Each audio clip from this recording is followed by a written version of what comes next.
প্রিয় দর্শক, আমার হাতে দেখতে পাচ্ছেন বাঁশের একটা এবড়ো থেবড়ো কাঁচা মুড়ো।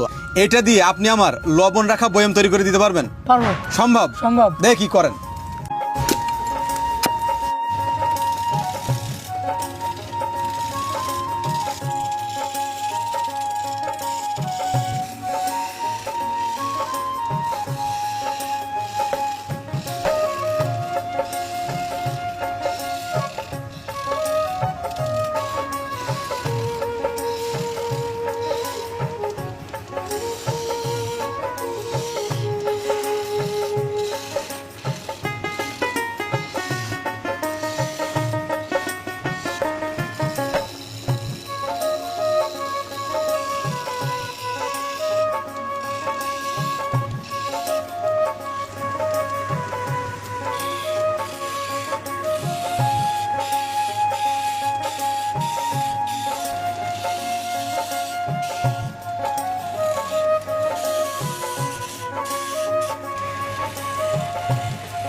ভাই, আপনি বলছিলেন না বাঁশের মুড়ো দিয়ে যে লবণ কুটো বানাতে পারবো না, সে লবণ কুটো বানায় দেখাই দিচ্ছে এটাকে।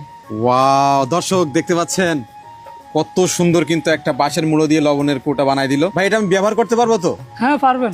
এটা ভিজে যাবে না তো? না।